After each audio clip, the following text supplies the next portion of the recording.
अंधेरी पूर्व प्रकाशवाड़ी housing society building SRA के अंतर्गत बनाई गई बिल्डिंग है। यहाँ के लोगों का आरोप है कि यहाँ बोगस लोग रह रहे हैं।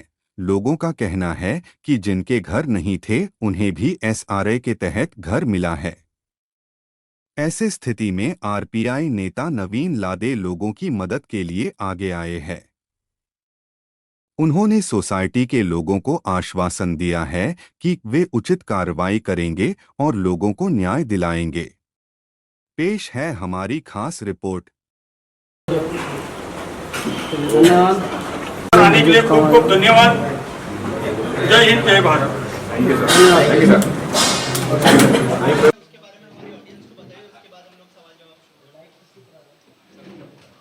झोपड़पट्टी पुनर्वसन जो प्राधिकरण है, उस प्राधिकरण तो खुद में ही इतना बड़ा अड्डा है भ्रष्टाचारियों का, और वहाँ के अधिकारियों भी बहुत बड़े भ्रष्टाचारी है।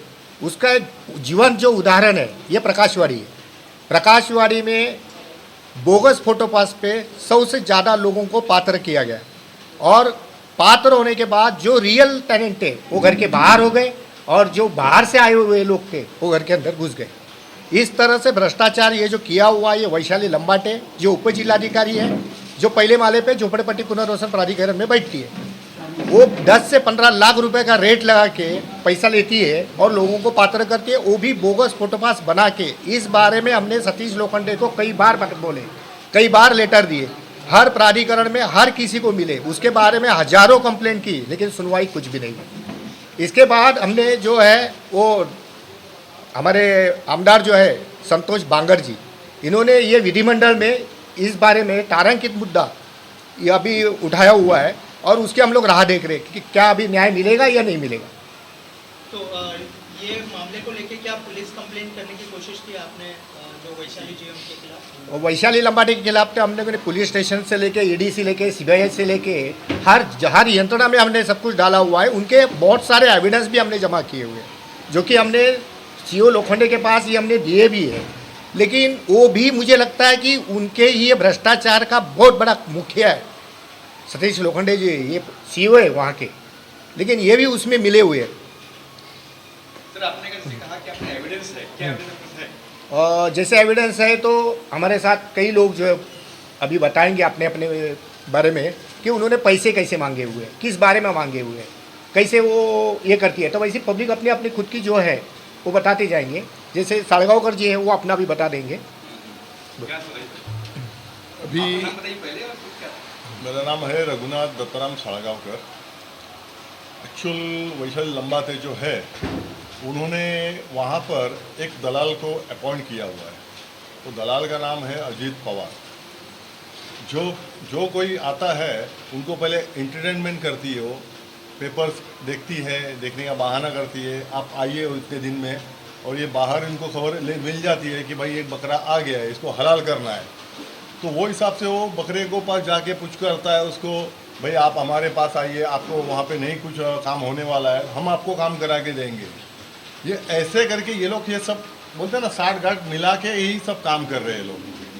तो यही हमारे पास, हमने जैसे नवीन जी ने कहा कि हमारे पास एविडेंस है, हमारे पास इतना पुख्ता एविडेंस है ना कि उनकी ज़रूर एक ना एक दिन कुर्सी हिलने वाली ही है, और उनके ऊपर ताज आएगी ही आएगी इस मामले में। जैसे कि हमारे कलेक्टर पूछा था, आप एमएलए के पास भी गए थे, कंप्लेन ईडी के पास भी गए थे, वहाँ से क्या रिस्पॉन्स था, क्या कुछ कहा? वहाँ से जैसे इनकम टैक्स डिपार्टमेंट है, इन्होंने इंक्वायरी बिठाई हुई है। इनकम टैक्स डिपार्टमेंट, राज्यपाल की खुद की इंक्वायरी बैठी हुई है। तो ऐसे बहुत सारे लोगों की है, लेकिन वो जो मार्क हुए डॉक्यूमेंट्स, तो वो डॉक्यूमेंट सीओ के पास ही गए हुए, सीओ ने वो सचिव के पास दिए हुए। अब एक चोर को बचाने के लिए 10 चोर सब लोग हैं, ये लोग एक दूसरे को बचा रहे। अब आपकी मांगनी क्या है? बस अभी हमारी मांग तो ये है कि ये अधिवेशन में जो भी कुछ निर्णय आएगा, पॉजिटिव निर्णय आएगा, नहीं आया तो हमको हाईकोर्ट में जाना ही पड़ेगा, हमें न्यायालय के पास ही न्याय मांगना पड़ेगा। सर, जो बोगस उन्होंने जो डॉक्यूमेंट बनाया और जिसको पात्र किया है, क्या उनके लिए उनके सबूत है आप लोगों के पास की? हाँ, जो पात्र किया गया है उसको लेकर जो बोगस फोटोपास पे बनाया हुआ है, जैसे फॉर एग्जांपल है, हमारे प्रकाशवाड़ी में 2000 के पहले सिर्फ 200 फोटोपास थे रियल उनके इस दफ्तर में। आज वो 250 बने हुए। इसके ये जो बड़े जो है ये लंबाटे और वो अजीत पवार इन्होंने मिलके अपने कंप्यूटर से जो भी करना था उन्होंने किया हुआ है। इसका पूरा डेटा था वो तंत्रज्ञान विभाग के पास है जो ग्राउंड फ्लोर पे एसआरएम है। उनका भी कहना है कि हमने ये नहीं किया है, तो नहीं है तो उनके लिए भी हम लोग ने आरटीआई से जवाब मांगा हुआ है। तो जवाब में जो है कि ये पूरे मामले को लेके हमने आरटीआई में आयुक्त के पास उनका ऑर्डर भी हुआ है, ऑर्डर होके अभी 6 महीना भी हुआ है, अभी तक उसके ऊपर कोई कार्रवाई नहीं, ना उन्होंने हमें डॉक्यूमेंट्स दिए हुए हैं। तो जितने लोगों को अपात्र किया गया उसमें क्या आपकी भी कुछ प्रॉपर्टी है? हाँ, कितने लोगों को किया गया अपात्र? हमारे यहाँ कितने अवैध लोगों को पात्र किया गया? आपकी ये संख्या मुझे बताइए। हमारे यहाँ पे एक जो अपात्र है वो अभी 70 के आसपास है, और जो बोगस फोटो पास के किया उसकी वो तो 53 के आसपास है। एनेक्सर 2 में कितने पात्र हुए थे?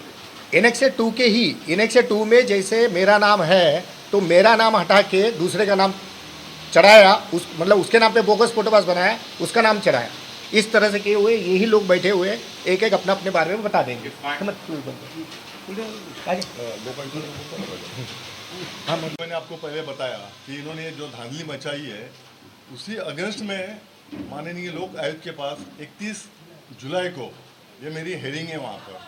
यही बोगस जितना भी है ना एविडेंस उन्होंने डाला हुआ है उसके खिलाफ मैं खड़ा हुआ हूँ, और मेरी पूरी टीम हम सब साथ में एक बनकर ही उनके साथ हम फाइट कर रहे हैं अभी। एनेक्सर 2 एक मूल एनेक्सर पहले कॉपी निकलती है। मूल एनेक्सर 2 में ओरिजिनल टेनेंट के नाम होते हैं, बाद में वहाँ वो अपात्र होते तो ठीक है, सप्लीमेंट्री एनेक्सर निकलता है। सप्लीमेंट्री एनेक्सर जब ही निकला वो किसी का 2021 में निकला, 2022 में निकला, वहाँ वारंवार आरटीआई डालकर, क्योंकि हम यहाँ के रहवासी हैं, यहाँ कौन पात्र होता है वो अपनी जवाबदारी है देखने की, लेकिन 6-6 महीने तक हमको उस एनेक्सर की कॉपी नहीं मिलती थी।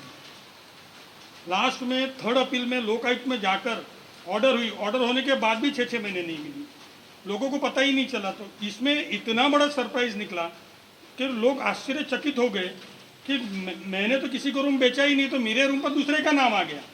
वैसे ही श्री मनमथ शेट्टी जी बैठे, ये मूल एनेक्सर यहाँ के रहवासी, इनके फादर 15 साल से कॉर्पोरेटर थे यहाँ पर, बॉर्न एंड बर्थ यहाँ का है, पासपोर्ट यहाँ का है, लाइट बिल यहाँ का है, इनको पता ही नहीं कि मेरे एनेक्स पर और किसी का नाम आ गया। मतलब ये सक्षम प्राधिकारी 4 इन्होंने कैसे किया और कैसे गोलमाल होता है, वो शायद पीएचडी किया होगा उसमें या कोई अच्छा कोर्स करके आए हो तो वही बता सकते हैं। बाकी लेन देन का व्यवहार क्या करती क्या नहीं वो तो जैसे जैसे इंक्वायरी होगी वो तो अपने आप बाहर आ जाएगा। और ये मनमथा शेट्टी की एक नहीं है, यहाँ पर ऐसे कई लोग हैं जिनका नाम ही चेंज हो गया। वो खुद अपनी व्यथा जो अपना दुख है, आज साहब मुंबई में घर जाता है ना तो वो उसकी कल्पना उसको ही होती है, बाकी किसी को होती नहीं है। आज इतनी व्यथा झेल रहे हम, आप तो अच्छे कलेक्टर के लेवल पे हो या और भी, हम तो दुआ करते कि तू उससे भी बड़ी कहीं बन जाओ, बट किसी गरीब का हक मार के नहीं। ये मेरी विनती है, और यही विनती और एक करूँगा मैं इस सरकार से, जो प्रश्न उठा है आज असेंबली में संजय बांगर जी ने जो उठाया इनके नवीन लादे जी की मेहनत से, तो उस प्रश्न पे ऐसी इंक्वायरी बैठे कि अभी गरीब लोग हाई कोर्ट क्या जाएंगे। आज एक केस फाइल करना तो लाख रुपया चाहिए, आज एक ऑलरेडी घर जा चुका है, भाड़ा नहीं मिल रहा है, वो आदमी हाई कोर्ट क्या जाएगा। तो हम सरकार से एक नम्र निवेदन करते हैं कि इनकी जांच एसआईटी जैसे जो होती है, एसआईटी एनआईए वगैरह जो कुछ होता है, वैसा इनके लिए कुछ रिटायर्ड जज जो प्रॉपर जांच करके विदिन 15 to 20 डेज अगर इसका निर्णय लाते हैं तो सही में ये झुग्गी वासियों को न्याय मिलेगा। सर, आप किसी पॉलिटिकल के पास गए थे जिससे कि राजू का फंडिस और कोई लोग ऐसे नंबर है पात्र वाले? हाँ, और इनके नाम पे और कोई आ गया, अच्छा, इनको पता ही नहीं। इस पे मेरा नाम, मैं 1963 से उधर हूँ, मेरा पूरा बचपन यहाँ निकला। ये घर जब वो लोग ने डेमोलिशन किया तभी मैं छोड़ दिया। अभी मैं बुझेला का काम चालू है, कुछ ना कुछ हो रहा है मेरे। अभी बाद में देखते तो मेरा नाम का बदले में किसी और का नाम है जिसको मैं जानता भी नहीं, और उसको पात्र कर दिया। सर लेकिन कभी भी ना एनेक्सर 2 में जिसका नाम होता है वही नाम आना चाहिए। अब जो वही आपको लिस्ट आती है सारे की, एनेक्सर 2 की लिस्ट आती है, वो उसी का नाम होता है। मेरा इसमें ऐसा वो लोग ने लिखा है कि मैंने आपने सेल कर दिया। मैंने सेल नहीं किया, मैंने कुछ ये डॉक्यूमेंट्स दिया नहीं, इसके लिए वो दूसरा किसी ने कुछ दिया ऐसा करके लिखा है। जबकि मैंने यहाँ का राशन कार्ड, इलेक्ट्रिक बिल, मेरा पासपोर्ट, मेरा स्कूल लिविंग सर्टिफिकेट सब इधर गए। पिताजी कॉर्पोरेटर। मेरे पिताजी इधर 20 साल कॉर्पोरेटर थे, कृष्णा शेट्टी उनका नाम है, वो साथ में रहते, हम लोग सब साथ में रहते थे। मेरा नाम जसवंती शांतिलाल चौहान, मैं इसी जगह पर पैदा हुई हूँ, बड़ी हुई हूँ। तो मैं यहाँ पे जन्म से यहाँ पर रहती हूँ। मैंने अपनी पात्रता को लेके कई बार उनको मिलने की कोशिश की, आरटीआई डाला। हियरिंग होने के बाद में भी, आरटीआई डालने के बाद में भी आज तक मुझे वो आरटीआई का जवाब नहीं मिल रहा है। कई बार मैं जाके उनसे मिली भी हूँ, वो वहाँ से अपने को इधर से उधर, कभी उसके पास जाओ कभी उसके पास जाओ करके टालते रही है। लेकिन अभी तक मुझे वो ना तो आरटीआई का जवाब मिला है, ना ही मुझे वो जो एनेक्सर के अंदर मेरा नाम डाला गया है। कम से कम अपात्र करके भी जो अगर मेंशन हो जाता तो भी मुझे पता चलता है कि भाई वो अपात्र अगर किया गया है तो क्यों किया गया है, तो हम उसके पेपर की पूर्तता करके अपने आप को पात्र करने की कोशिश करते हैं। लेकिन इसके बावजूद भी आज करीबन 7-8 साल हो गया और आरटीआई डाल के मेरे को 6 महीने से ज़्यादा हो गया, लेकिन उसका कोई जवाब मुझे अभी तक मिला नहीं है। कई बार मैं जाके मिल के आई हूँ तो ये बताया जा रहा है कि अभी वो इलेक्शन ड्यूटी पर है, फिर बाद में डिलीवरी के लिए गई है, उसकी जगह पर कोई दूसरा उसका चार्ज ले रहा है। और जिन्होंने चार्ज लिया उनसे भी मेरी बात थी, कोई विद्या करके उनका नाम था। मैंने उनसे भी बात की, उनके क्या बोला कि मुझे 15 दिन का समय दो, मैं आपको आपका रिपोर्ट्स देती हूँ। जो मुझे जानकारी चाहिए थी उसके लिए मैंने उनको लेटर दिया जो मुझे मेरे पास था। लेकिन 15 दिन के बाद में मैं जब जा रही हूँ तो बोलता अभी तक मेरे पास चार्ज आया नहीं है, जिस दिन चार्ज आएगा उस दिन हम आपको इन्फॉर्म करेंगे और उस दिन आके आप ले लेना करके। आज उसको भी 6 महीने से ज़्यादा हो चुका है। कई बार मैंने उनको जाके मिलने की कोशिश करी लेकिन मुझे अभी तक उसका कोई जवाब नहीं मिल रहा। मैं सर तभी भी एक जानना चाहूँगा, डेवलपर ओमकार रियल्टर डेवलपर। देखा ओमकार है, ओमकार ठीक का। है। ओमकार का हिस्ट्री तो अच्छी है नहीं, भाई सबसे गंदी हिस्ट्री है। तो उसके बाद भी आपने ओमकार को कैसे दे दिया? नहीं ओमकार तभी 2010 में आया हुआ है ना, 9 में आया हुआ है। तो अभी रिकॉर्ड अभी खराब हुआ, तभी अच्छा। हाँ ओमकार की हिस्ट्री तो मलाड से मैं जानता हूँ अच्छी नहीं है, फिर आपने एक भी बार ओमकार का जिक्र नहीं किया कि उसका हाथ हो सकता है इसमें? नहीं ओमकार का भी हाथ है ना इसके अंदर, ओमकार का भी हाथ है क्योंकि उसको ओसी चाहिए थे। 2021 में उसने ओसी लिया और लेके गया, जो कि ये प्राधिकृत मंडल जो बिठाया ना वो इसी चीज़ के लिए ओमकार ने बिठाया था, ये जो एसआरए को लेके। और जिन लोगों का पात्र किया गया उनका अपात्र तो नहीं कह सकते, जिन लोगों का नाम नहीं किसी और का नाम डाला गया तो उनका लिस्ट होगा क्या आपके पास, जिनका नाम है ना हमारे पास वो लिस्ट है 53 लोगों के है। 53 हाँ। बता सकते तो वो लिस्ट में दिखाते हैं। जिन लोगों का नाम ऐड किया गया तो उन लोग से आपने बात की कि आपका नाम तो बेसिकली पात्र में ही आना चाहिए लेकिन हो चुका है, तो उन 53 लोगों से आपने कुछ बात किया? नहीं हमने उसके बारे में किसी से बात नहीं किया। हमने डायरेक्ट पुलिस स्टेशन में अर्जी दिया, जैसे मनमत्ता शेट्टी जी है और जो आए हुए हैं उन्होंने पुलिस स्टेशन में अर्जी दी हुई है। सर मेरा नाम अस्मिता पंचाल है, मेरा 49 एज है, यहाँ से ही मैं पैदा हुई, यहाँ ही रहती हूँ मैं सर। पर उन्होंने हमें यानी घर नहीं दिया, नहीं घर का भाड़ा दिया और लिस्ट में हमारा नाम है। प्लस हमने उनको सब यानी लाइट बिल से लेके लिविंग सर्टिफिकेट, स्कूल की सर्टिफिकेट, कॉलेज की सर्टिफिकेट सब दिया है उनको, फिर भी उन्होंने हमारा काम नहीं किया, इतना भाड़ा नहीं दिया। आपका कितने महीने बड़ा होगा स्टार्ट से एंड तक? स्टार्ट से एंड तक भाड़ा ही नहीं मिला। कितना साल हो गए? 10 10 साल। और शुरुआत में कितना भाड़ा का बोला था उन्होंने? 13,000। पूरे भाड़े का। ओके, और उससे पहले मतलब जब आपका नाम नहीं आया तो आपने पूछा उनको क्या रीज़न है उसके पीछे, कौन सा डॉक्यूमेंट कम है? जैसे आपने कहा कि सारे डॉक्यूमेंट दिए आपने, वो इन्होंने जो है वो सब जगह करस्पॉन्डिंग की हुई है। जैसे अपर जिलाधिकारी, उप जिलाधिकारी है, वहाँ पे उन्होंने जो 35 अन्वय करके फिर 3 नंबर के फॉर्म होते हैं, जितने फॉर्म भरने थे उतने सब जगह फॉर्म भरे हुए हैं। लेकिन अभी दिक्कत ये है कि ये जो वैशाली लंबाटे जो बैठी हुई है उसको चाहिए 10 से 15-20 लाख के आसपास, मतलब आपकी घर की वैल्यू है 70 लाख, तो आपको उसको 20 लाख रुपया लेके जाने का और काम करके आने का। आपके डॉक्यूमेंट्स हुए तो भी ठीक और नहीं हुए तो भी ठीक। अरे सर, इस पे भी मेरा एक क्वेश्चन बचता है कि आज शुरू से जब ये इतनी चीजें हो रही थी, कमेटी चेंज हुई क्या पहले कमेटी जो स्टार्ट से है वो कमेटी चेंज हुई क्या? हाँ, वही कमेटी को डेवलपर ने और एसआरए ने चेंज करके प्राधिकृत मंडल को लाया। कमेटी थी उनकी जिम्मेदारी होती है ना कि हाँ, तो उनको हटाया गया। जो पहली कमेटी होती है, जो कमेटी किस लिए बनती है सर की कि ये पात्र होने चाहिए, जो हमारे लोग हैं पात्र होने चाहिए, अपात्र होने चाहिए, उनको घर मिलना चाहिए, इसलिए कमेटी बनती है, प्लस एक वकील नियुक्त होता है। बराबर है, ठीक है। तो वो कमेटी को अभी हटा दिया गया क्या? हाँ, वो कमेटी को हटाया गया है। तो उस पे आपने वो ऑब्जेक्शन मतलब कुछ कंप्लेन नहीं किया क्या? वो कमेटी भी शामिल होगी उसके अंदर?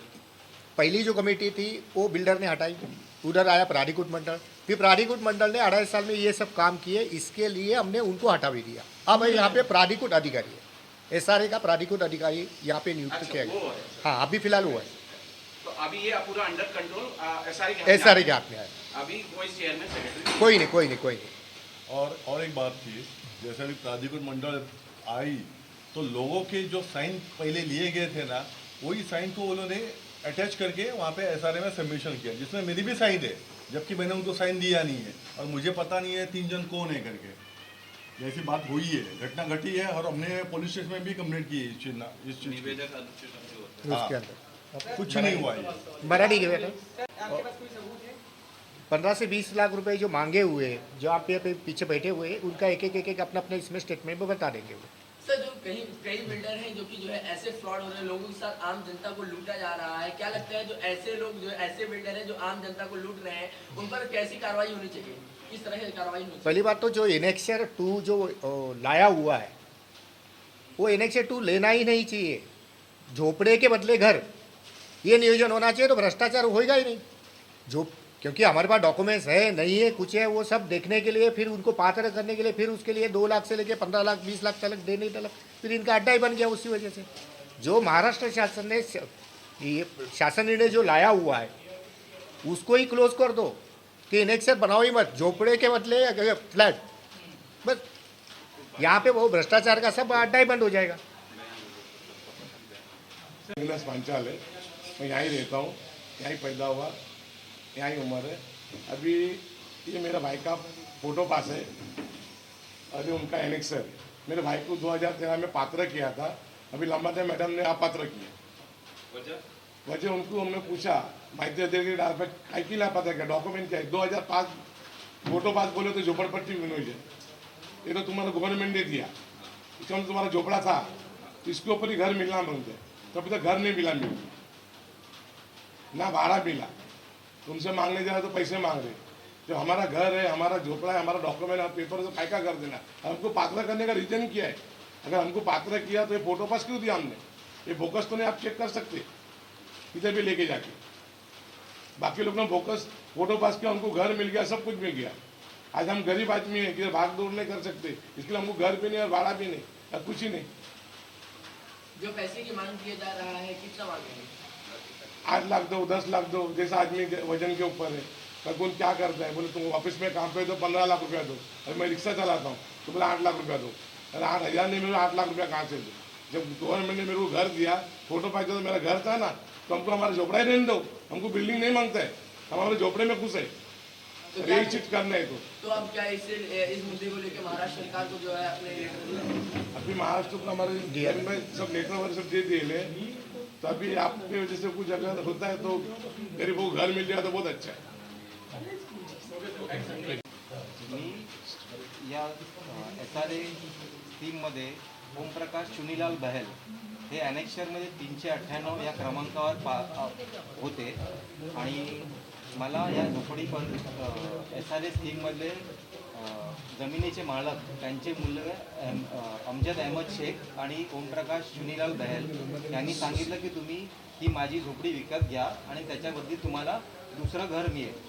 तर मी त्यांच्यावर विश्वास ठेवून हे घर घेतलं आणि त्याच्यानंतर आता या वेळेला जवळ 10-12 वर्ष पूर्ण झाली आणि आता माझ्या असं माहितीमध्ये आलं आहे की ही सदर झोपडी एक तिसऱ्या व्यक्तीच्या नावावर झाली आहे आणि त्या झोपडी विकण्याचं आणि त्याचे व्यवहार करण्याबद्दल ते जागेचे जे मूळ मालक होते ओमप्रकाश चुनीलाल बहल यांना देखील याबद्दल काहीच कल्पना नाही आहे.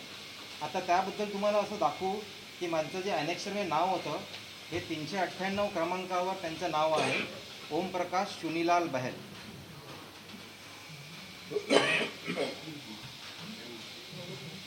आता जे सप्लिमेंटरी ॲनेक्शर आलेलं आहे त्यामध्ये ओमप्रकाश चुनीलाल बहल यांच्याऐवजी एक तिसऱ्या व्यक्तीचं नाव आलेलं आहे. आणि या संदर्भात जेव्हा मी चौकशी केली ह्या जागेचे त्या झोपडीचे मूळ मालक की बाबा तुम्ही असं का केलं, तर ते बोललं की आम्ही असं कोणत्याही प्रकारचा व्यवहार केला नाही आहे.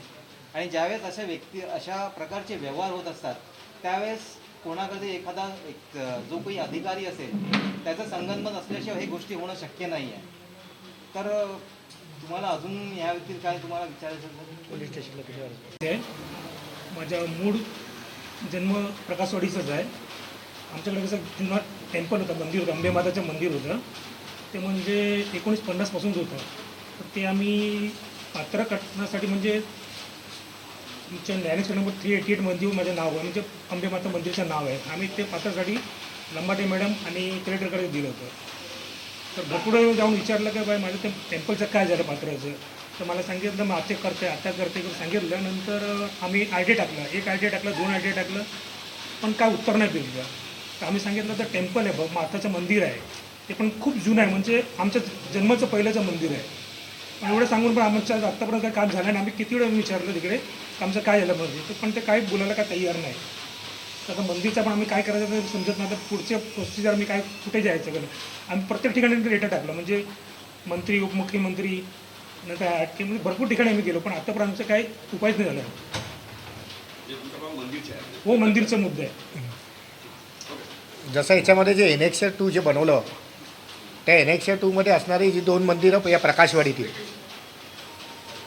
प्रकाशवाडीतील असणारी जी 2 मंदिरं आहेत, एक बीट चौकी म्हणजे पोलीस स्टेशनची असलेली बीट चौकी आणि इकडे असणाऱ्या 3 संस्था बाळगोपाळ मित्र मंडळ यांची देखील त्या बाईने नावं बदलली आणि तिथे त्या व्यक्तींची नावं आणली जी व्यक्ती बाहेरची होती. म्हणजे या बाईला कोणीही असं तिला काहीच भीती नाही आहे किंवा तिला काही हे नाही आहे, एवढी खुंखार बाई आहे ती. या मंदिरं यांची 2 मंदिरांची नावं बदलून तिकडे माणसांची नावं आली, बाळगोपाळची पण नावं आली आणि बीट चौकी याबाबत देखील आम्ही तशा तक्रारी केलेल्या आहेत. आता त्याचे बघू या अधिवेशनामध्ये काय होतं.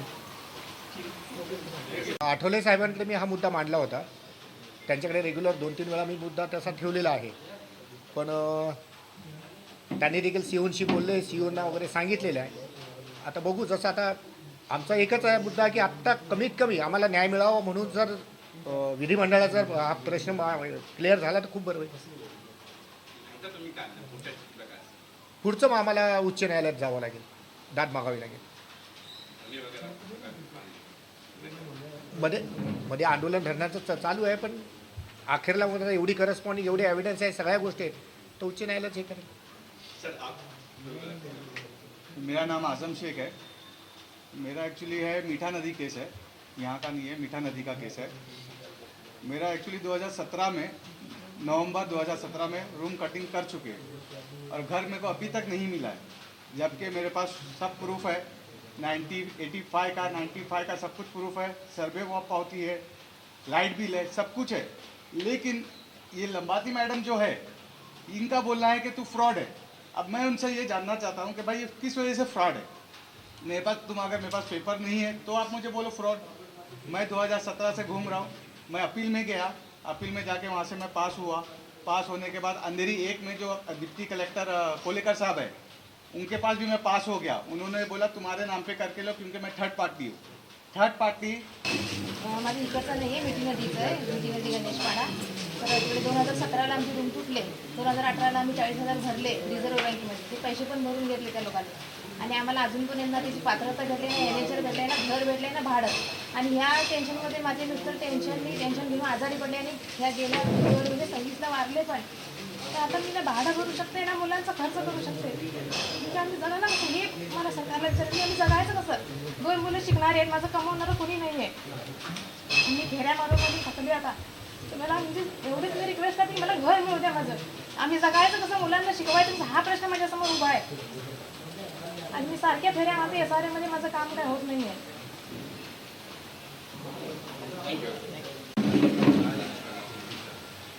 सबसे पहले तो ये जो वैशाली लंबाटे है, इसके 3 साल पूरे हो चुके हैं. इसको 2 साल तो बढ़ा के दिया, तो ये भी जो बढ़ा के दिए पहले इसको भगाओ. सरकार से पहली मांगी है. ऐसी भ्रष्ट जो लेडी है ये हमने कभी देखी नहीं. पहले इनको निकालो. और दूसरा ऐसा है कि जो प्रकाशवाड़ी में जो धांधली मची है उसके ऊपर ध्यान केंद्रित करके ये लोगों को न्याय मिले और लोग अपने अपने घर में आए.